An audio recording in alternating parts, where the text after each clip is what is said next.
This is KSP Breaking News, the hottest and the craziest news from the Kerbal attempts to reach the stars and dominate the solar system.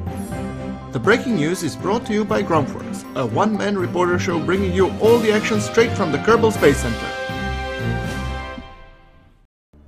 And in last week's news, we have covered the departure of this beautiful Duna lander combo probe. And as we watched it sail into the sunset, or Kerbin set, whatever, we were putting all the hopes and dreams of the Kerbal kind with it. Now, in today's news, we will be covering live, or highlights, of its trip to Duna and back. And just note, this mission today will take significantly longer because you guys requested it. So, I'm trying to keep it around 20-ish minute mark. It left the Kerbin and was in transfer to Duna with the estimated reaching time of 120 days. And as you can see, we already had the prepared maneuver node that will help the probe make final alignments with Duna. That being said, after performing a very small correction burn, scientists have discovered that it's better to burn closer to Duna if we have any specific requirements as to how it should approach Duna, due to the patched conics and such. Alright, so once it came to the Duna encounter and finally transitioned into this sphere of influence, we have noticed that the approach vector was slightly off. So a maneuver node has been made to correct the approach and basically to come on the correct side and rotate on the same direction and plane as Ike, which took some specific fiddling in terms of, setting up the maneuver node and making sure that the periapsis is low enough while everything else is resumed in plane, because after it performs the burn, we want it to be on the same plane as Ike. So, with that thing being said, some of the initial temperature measurements were taken.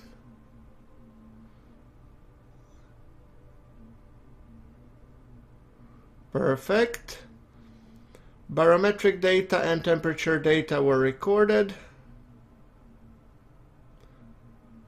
And the mystery goo has been stored because I wanted to run the mystery goo on the bottom part because that will be returning. And as you can see, Duna is positioned beautifully in the background as our craft will approach it.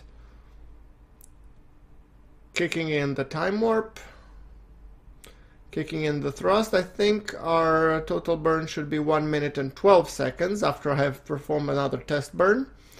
And it's supposed to come in 1 hour roughly.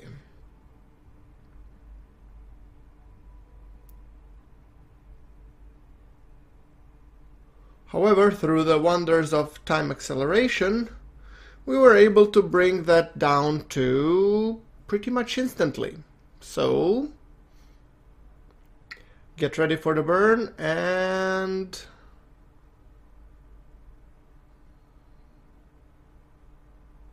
burn.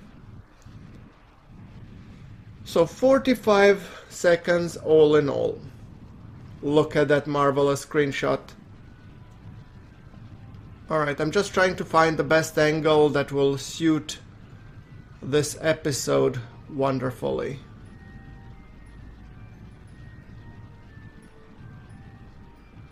I'm trying to find a good screenshot that will work in a non-spoilery kind of way. Right, so tiny corrections have been made. Good. Duna periapsis is 352 meters or kilometers. And let's just set up a maneuver node to perform orbital insertion. Oh, come on. There we go. Perfect. We like to burn at periapsis, and I think we will circularize at around 350, so it sounds like a good enough. I was initially thinking that we should basically shrink the periapsis to be very low, but then it would result in an elliptical orbit, and decided to scrap the idea afterwards. There we go. Look at her coming up. Duna is actually my favorite planet in KSP. I don't know why, because maybe it's so reminiscent of Mars, and all the missions that you get there are just awesome. Look at that. There's just something special about a spaceship that you just lovingly constructed arriving at Duna. The first truly interplanetary mission that's going well. You know, hopefully well. Okay, getting ready for the orbital insertion burn. We are aligned, and we're getting ready to fire our thrusters, or our Nerva engine. And around 1.40 minute mark, I think I will kick the engines. Around 150, that's good enough. Beautiful. Okay, this might take a little bit. Whoa. Talk about center aligning that screenshot. So as you can see, the orbital probe has successfully arrived in the high over Duna position and is now burning to insert itself into the 358 kilometer orbit.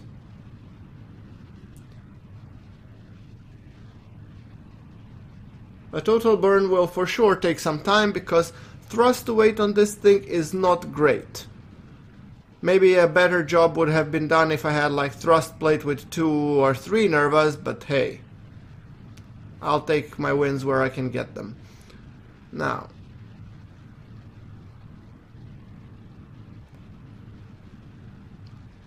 almost there, and I would say that's almost good enough.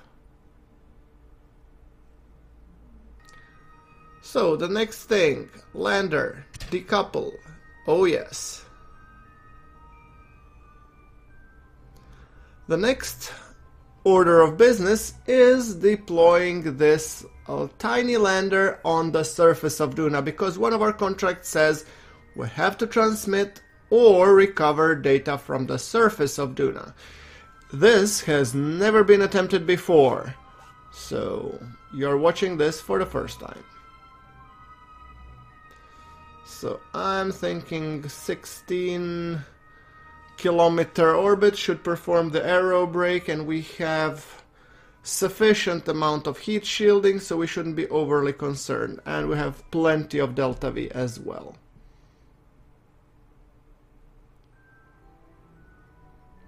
The only problem is that at this point we have lost connection to the KSC. Oh, regained it, perfect. Well, let's just then burn orbit retrograde, and we shall happily reduce. Oh boy, went a little bit overzealous here. Minus 23,204. We'll climb that up to around 16-ish. Yeah, that's good. Alright, and time to warp to the actual descent.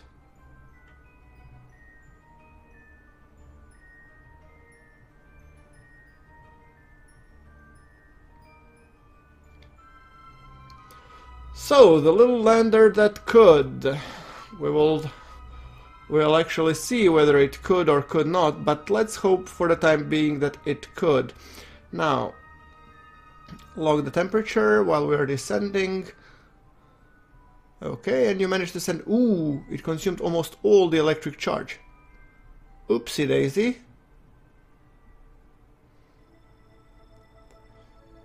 Alright.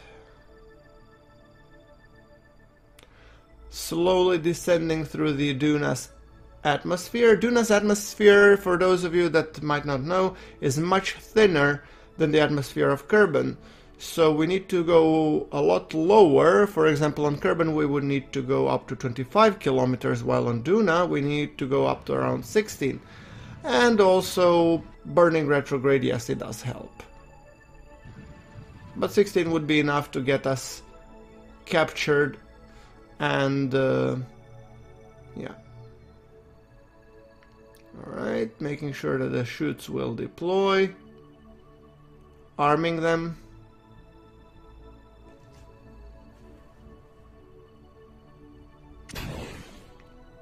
Perfect. And the chutes have fired, deploying the landing legs, and after that we will be landing this tiny probe on Duna. Fortunately enough, we still have connectivity, and that's something that I was very worried about, but seems like it won't be a problem. Another thing that I think might be a problem would be the electric charge, because these solar panels aren't exactly best designed for surface deployment. So that's a note to myself. Yes. Okay, descending ever so carefully. 700 meters to go.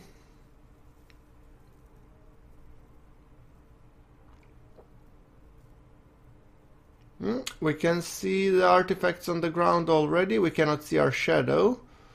Oh, there's our shadow. Perfect. This looks like a big smiley face. That's nice. With a hat. Alright, and touchdown. Beautiful. Ladies and gentlemen, our lander probe has landed on the surface of Duna. And when I mean landed, not litho-braked. Wonderful. So now we need to find some science and actually transmit some science from Duna. Log temperature, and I will save it, and I'm gonna kick the time acceleration until my electric charge goes up a little bit, hopefully. There we go. Perfect. Now let's take care of that transmission, shall we? Whew! Nearly emptied out our electric charge. Beautiful. We have at least concluded a contract, and we can observe the mystery goo. However, how we plan to send this data, I have absolutely no clue. But still, science needs to be done. Maybe we could in the future take this little probe up into the Kerbin orbit. However, it is time to deal with the second probe, and that one is... We're waiting for an optimal position transfer window when it comes to Duna, from Duna back to Kerbin, and as you can see now, this is clearly not the optimal transfer time. So we need to wait until we get to a better transfer position, which was here. And guys, while I was actually performing the burn, I'm sorry, I lost the footage of the burn and the maneuver node. So I was left with this probe leaving this Duna for Kerbin. So sorry about that. But you have to admit, it's a beautiful sight. I always like these comings and goings. However, this burn that I have performed has, I waited a couple of years. I think 2 years came between these two. So after being on Duna for 2 years, this little probe is now transitioning back to Kerbin, because that was the delta V of around 690 or 700 transfer window, which I wanted to hit because of the heat shield. I didn't want to burn everything that I had in the transfer stage, because then I couldn't use the heat shield for Kerbin aero capture. As you can see, 1 year and 208 days since the start of the mission have passed. That's quite a long time, actually.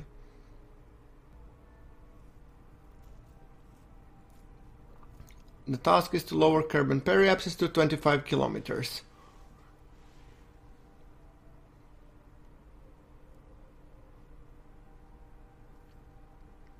$930.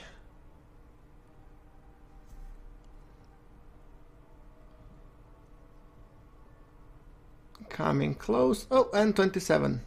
Well, that sounds optimal. I'm gonna thrust limit because it's only 15 meters per second burn.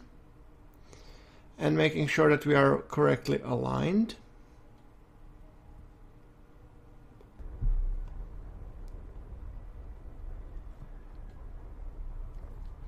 Ten, 9, 8, 7, 6, 5, 4, 3, 2, 1, and there we go. Perfect. Okay, Kerbin periapsis 24. Perfect, I'm happy. Okay, and now we need to fix the final approach. As you can see, our periapsis is okay, but we are coming against the Kerbin's axis of rotation. That would be very bad and would cause very hot temperatures on re-entry. So I'm thinking of going the same way as Kerbin's rotation and with a periapsis of around 24, 25-ish. Yeah, 25,034. Sounds perfect. So 55 meters per second and an estimated burn of 1 minute and 13 seconds at this thrust level. When considering the estimated burning times, you always have to consider the thrust level, because I have set the thrust limiter to around 12-13%, so that I accidentally don't overburn.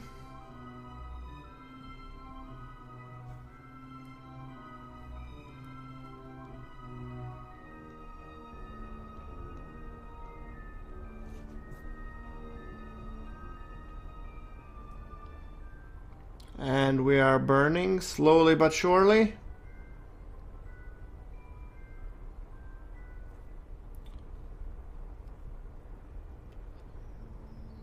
I have decided to remove the maneuver node so I could have better control of what the periapsis height is.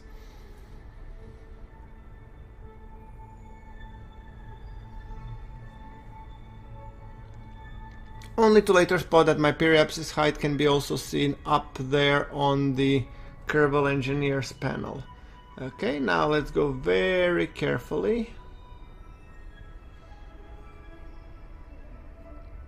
1, 2, 3, 4, 5, 6. Okay, I think 26 is pretty good. So, you know what time it is now? Now it's time to align with the final re-entry vector or maneuver node, followed by a arrival to Kerbin. Okay, let me just see, where is Kerbin? Okay, should be somewhere around there. Ah, there it is. Perfect. Now let's align. And you know, guys, at this point I was almost tempted to decouple, but I'm not gonna do that because that would mess up my approach royally. So let's enjoy as Kerbin becomes bigger and bigger in our screens and the moon circling around it. I don't see Minmus though. If anybody of you can see Minmus, do let me know in the comments below. There we are. Coming slowly but surely for the re-entry. And at this point, when we hit the atmosphere, which is now, I'm gonna detach and decouple this guy, and then I want to fold the solar panels. Alright, we wanted to just to make sure that that thing doesn't blow up in our faces, because that wouldn't be nice. Remember how our last probe ended up. Okay, seems like ablator is doing its job. Things are hot, but they're not excessively hot. So we should withstand the rigors of the re-entry.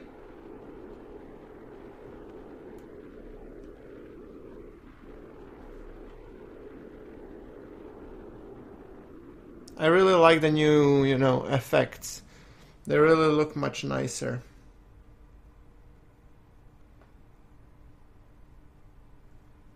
The downside is that we are coming on the dark side of Kerbin. The upside is that we would be able to, Okay, let's detach. Let's jettison the heat shield. Okay, we are still going fast enough so it wants to stick to the craft. Well, at some point it will want to fall off. We are 10 kilometers above sea level. Or above terrain, so to say. Not exactly the same thing. The probe is returning, carrying with it some science data from Duna.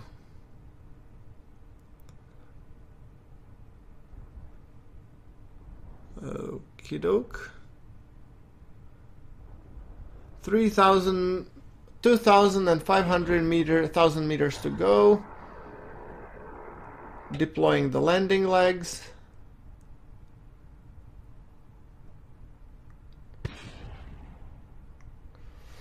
Seems like everything is going as planned.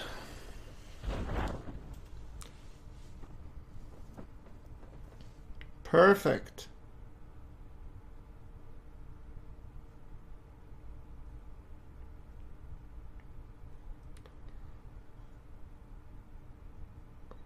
Almost close to landing now.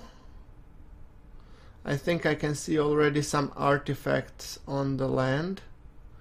Could be some wishful thinking though as well. Oh, no, there's the land, alright. And touchdown, beautiful. Well guys, we will recover the vessel. That will yield us some sweet science. 140 and completed contracts. Well, that wraps it for this episode. Like if you like, put your comments, what do you think of this length, and I'll see you all in the next episode. Thank you very much for watching. This is GrunfWorks signing off.